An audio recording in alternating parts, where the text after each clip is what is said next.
मैं शमशेर खान सहआचार्य गणित राजकीय कन्या महाविद्यालय चौनी। आज है वलय। वलय जैसे अपने ग्रुप पढ़ा, ग्रुप में एक संक्रिया होती है और वलय में और ग्रुप में संक्रिया स्टार जोड़ बाकी गुणा भाग मतलब जितनी भी संक्रिया एक परिभाषित भी दी हो सकती है। स्टार इस प्रकार परिभाषित है। तो ग्रुप में संक्रिया निश्चित नहीं है, पर ग्रुप और वलय लगभग एक प्रकार के होते हैं। ग्रुप में संक्रिया एक होती है, वलय में दो संक्रियाएं होती है, पर वलय में दोनों संक्रियाएं फिक्स होती है। एक संक्रिया तो होती है योग संक्रिया, दूसरी संक्रिया होती है गुणन संक्रिया।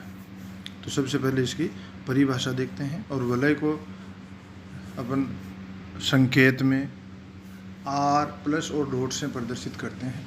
आर प्लस और डॉट। आर तो क्या है, एक समुच्चय है, अरिक्त समुच्चय है। प्लस क्या है, योग संक्रिया। डॉट क्या है, गुणन संक्रिया। तो आर प्लस डॉट एक वलय को प्रदर्शित करता है।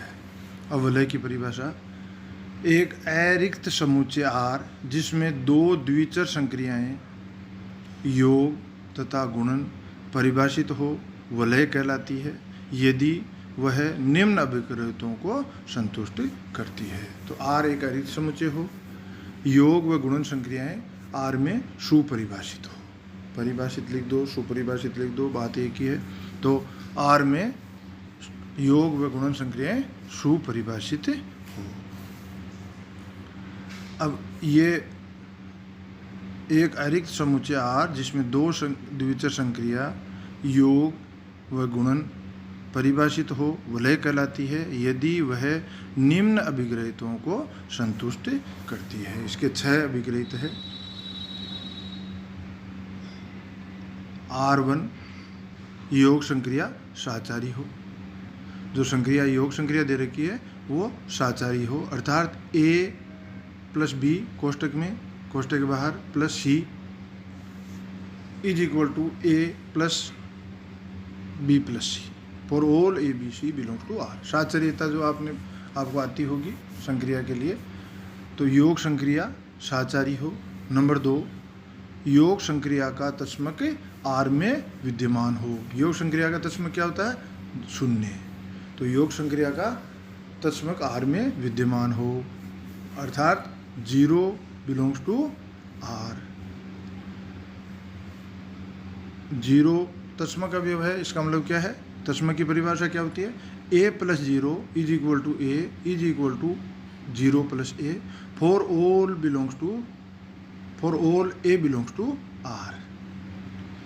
R3 प्रत्येक अवयव, आर के प्रत्येक अवयव का योगात्मक प्रतिलोम। अब देखो योगात्मक प्रतिलोम क्या है, जैसे a का योगात्मक प्रतिलोम क्या है, -a। ए का गुणात्मक प्रतिलोम क्या है, 1/a। तो a का प्रत्येक अवयव का योगात्मक प्रतिलोम R में विद्यमान हो, अर्थात for all A belongs to R there exist. ये जो उल्टा ई का निशान है इसे कहते हैं देयर एग्जिस्ट, विद्यमान है। देयर एग्जिस्ट मतलब यहाँ विद्यमान हो। तो for all A belongs to R there exist -a belongs to R such that. प्रतिलोम की परिभाषा क्या है, a plus -a is equal to 0। एक के प्रतिलोम को a में जोड़ें तो योग संक्रिया का तत्समक आना चाहिए। तो a plus -a is equal to 0 is equal to -a plus a। तो a का प्रतिलोम यदि -a है तो इनका योग 0 होना चाहिए। तो ये प्रतिलोम की परिभाषा में है, मैंने इसमें लिख भी दिया है। R4 योग संक्रिया क्रमहीन में हो। योग संक्रिया क्रमहीन में साधारण सी चीज़ है, a plus B is equal to b plus A for all A B belongs to R. R5 गुणन संक्रिया साचारी हो। R5 गुणन संक्रिया साचारी हो। देखो योग संक्रिया की 4 प्रॉपर्टी इसमें शामिल होती है। गुणन संक्रिया की एक प्रॉपर्टी शामिल होती है, क्या है कि गुणन संक्रिया साचारी हो, अर्थात a dot B dot C is equal to a dot B dot C for all A belongs to R. तो योग संक्रिया साचारी हो, योग संक्रिया का तत्समक विद्यमान हो, योग संक्रिया के संगत आर के प्रत्येक अवयव का प्रतिलोम विद्यमान हो, या आर के प्रत्येक अवयव का योगात्मक प्रतिलोम विद्यमान हो, और योग संक्रिया क्रमविनिमय में हो। गुणन संक्रिया की केवल एक प्रॉपर्टी शामिल होती है, गुणन संक्रिया साचारी हो। R6 योग पर बंटनता सत्य हो, योग पर गुणन की योग पर गुणन की बंटनता सत्य हो, अर्थात A dot B plus C कोष्टक में is equal to A dot B plus A dot सी,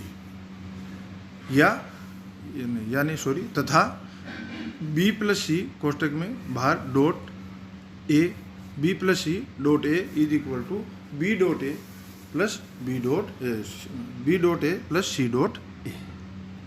तो A dot B plus C is equal to A dot B plus A dot C, B plus C dot A is equal to B dot A plus C dot A और all A B C belongs to R. तो यदि ये 6 property को 6 विग्रतों को संतुष्ट करे तो are plus dot क्या कहलाता है, एक वलय कहलाता है। आर प्लस वलय को किससे लिखते हैं, आर प्लस और डॉट। यदि आपको ज़्यादातर जगह ये तो परिभाषा थी इसलिए आर प्लस डॉट पूरा लिखा हुआ था, ये ज़्यादातर अपन जो प्रमेय सिद्ध करेंगे, कोई भी क्वेश्चन करेंगे, उसमें केवल सीधा लिखा हुआ आएगा वलय आर। इसका मतलब वलय आर क्या है, आर प्लस और डॉट। आर क्या है, योग और गुणन संक्रिया के साथ है, तो आर लिखा हुआ है, इसका मतलब भी आर प्लस डॉट होता है।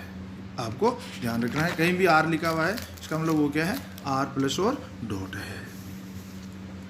अब वलय कई प्रकार की होती है। पहले वलय की परिभाषा में अपन थोड़ा उसे तोड़ के देखें तो वलय कोई ऐरिक समुच्चय आर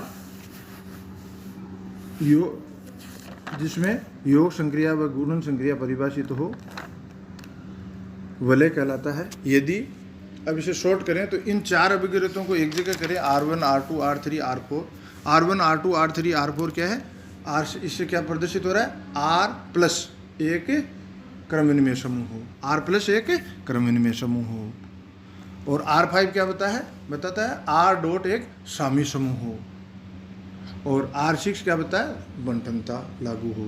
तो इसे 3 स्टेप में भी अपन समझ सकते हैं। नंबर 1 R प्लस एक क्रमविनिमय समूह हो, R डॉट एक सामी समूह हो, और तीसरी इस पे योग पर गुणन की बंटनता लागू होती हो या योग पर गुणन की बंटनता सत्य हो। अब आगे बात करते हैं क्रमविनिमय वलय। कोई भी वलय है तो क्रम विनिमय की बात करें तो वलय है तो योग संक्रिया तो क्रम विनिमय है। छुटा हुआ क्या है, गुणन संक्रिया की क्रम विनिमयता इसमें दी हुई नहीं है, इसकी परिभाषा में नहीं आती। इसका मतलब क्या हुआ कि कोई वलय है, उसकी गुणन संक्रिया क्रम विनिमय हो तो वलय क्रम विनिमय वलय कहलाती है। योग संक्रिया क्रम विनिमय वलय हो तो क्रम विनिमय वलय नहीं कहलाती, वो तो वलय में आ गया। यदि उसकी गुणन संक्रिया क्रम विनिमय हो तो वलय क्या कहलाता है, क्रम विनिमय वलय कहलाता है। अर्थात A dot B is equal to B dot A हो। तो इसकी परिभाषा क्या है, यदि वलय R प्लस डॉट की गुणन संक्रिया क्रम विनिमय हो, अर्थात A dot B is equal to B dot A, तो वलय R प्लस डॉट क्रम विनिमय वलय कहलाता है। तत्समकी वलय। अब तत्समकी वलय तो तत्समक योग संक्रिया का तत्समक तो यदि वलय है तो उसमें विद्यमान है। बाकी क्या रहा है, गुणन संक्रिया का तत्समक वलय होने के लिए गुणन संक्रिया का तत्समक विद्यमान होना जरूरी नहीं है। अब यदि उसमें गुणन संक्रिया का तत्समक भी विद्यमान है तो अपन कह देते हैं कि यह एक तत्समकी वलय है। अर्थात इसकी परिभाषा, यदि किसी वलय R प्लस डॉट में गुणन संक्रिया का तत्समक या गुणनात्मक तत्समक, कहीं लिखा हुआ मिल सकता है, यदि किसी वलय R प्लस डॉट में गुणनात्मक मतलब गुणन संक्रिया का तत्समक विद्यमान हो तो उसे तत्समकी वलय कहते हैं। शून्य के भाजक सहित वलय, शून्य के भाजक सहित वलय।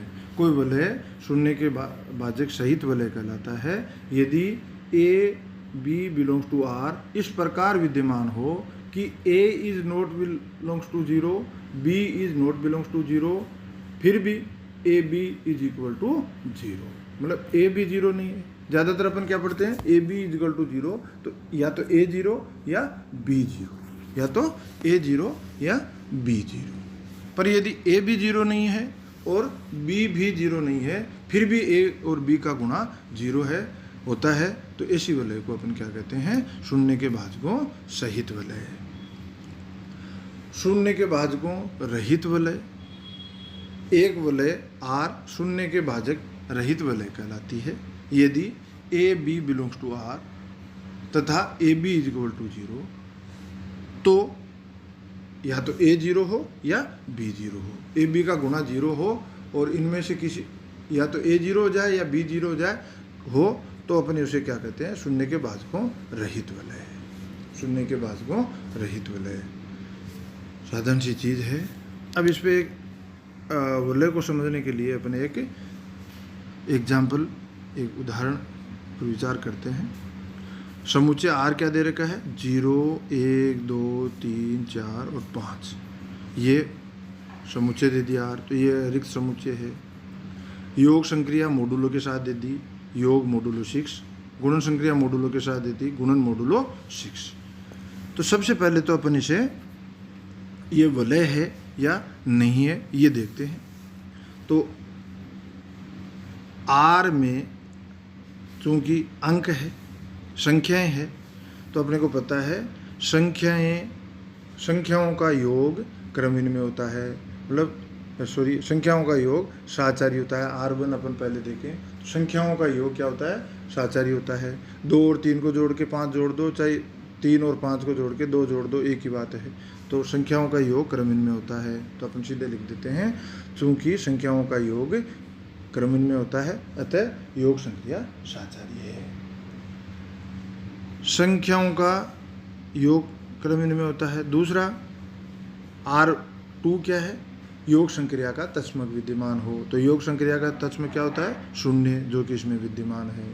R3 क्या है, प्रत्येक अवयव का प्रतिलोम R में विद्यमान हो, योगात्मक प्रतिलोम, प्रतिलोम नहीं योगात्मक प्रतिलोम। तो योगात्मक प्रतिलोम, अब मोडुलो में अपन 2 का प्रतिलोम क्या है भाई, 2 के साथ ऐसे अवयव की योग संक्रिया लगाएं कि योग संक्रिया का तत्समक आ जाए। तो ये 2 के साथ अपन 4 को 2 प्लस मोडुलो 6 4 का मान क्या होता है, 0, जो मैंने पहले आपको बता रखा है। मोडुलो पद्धति में क्या होता है कि जैसे 2 प्लस 6 प्लस मोडुलो 6 4, तो पहले तो अपन जो संक्रिया लगा रखी है बिना मोडुलो के वो संक्रिया लगाते हैं। तो 2 और 4 को जोड़ें 6 और 6 में 6 का भाग दें, तो जो शेषफल बचता है वो इसका मान होता है। तो 6 आ गया, 6 का भाग दिया, एक बार गया, शेषफल क्या बचा, 0, तो इक्वल टू 0। इस प्रकार अपन सभी अवयवों के लिए, 1 के लिए प्रतिलोम क्या होगा, 5, क्योंकि 1 प्लस मोडुलो 5 इक्वल टू 0, 1 और 5 को जोड़ो और 6 का भाग दो, शेषफल बचे वो इसका मान होता है। 3 का प्रतिलोम 3 होगा, क्योंकि 3 प्लस 6 प्लस मोडुलो 6 3 और 3 को जोड़ के 6 का भाग दें तो इसका शेषफल 0 बचता है, तो इनका मान 0 हो गया। इसका मतलब इसके प्रत्येक अवयव का योगात्मक प्रतिलोम इसमें विद्यमान है। R4 की बात करें, योग संक्रिया क्रमहीन में, अंकों का योग क्रमहीन में होता है। 2 में 4 जोड़ो छाएगा, 6 में 4 में 2 जोड़ो छाएगा, तो अंकों का योग क्रमहीन में होता है। तो R4 तक अपन पहुंच गए।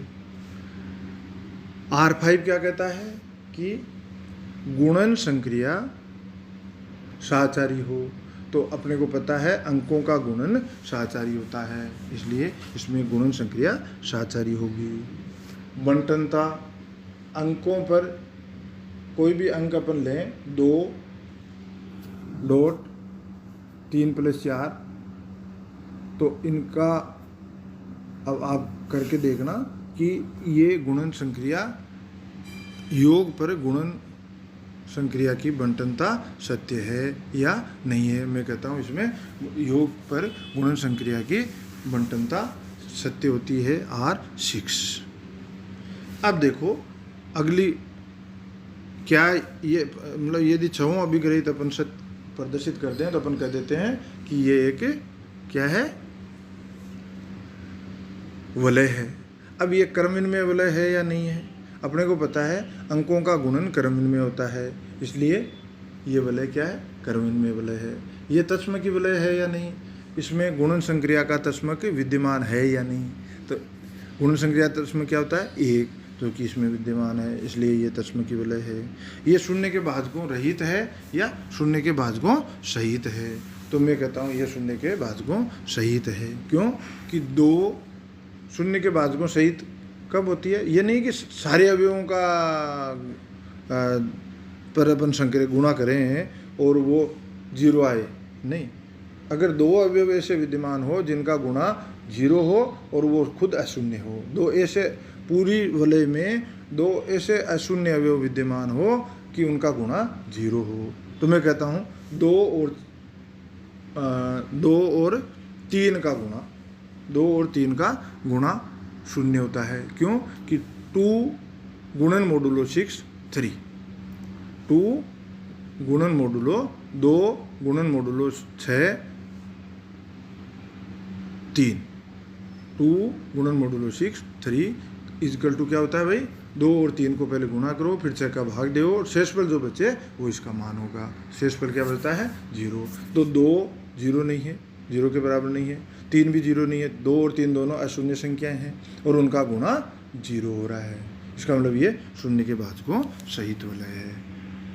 तो मेरे हिसाब से इसकी परिभाषा आप लोगों को समझ आ गई होगी, तो आप इसे ध्यान से एक बार, क्योंकि परिभाषा और कंसेप्ट ये समझ में आ गए तो पूरा का पूरा चैप्टर आपको आराम से समझ में आ जाएगा, रटना नहीं पड़ेगा। धन्यवाद।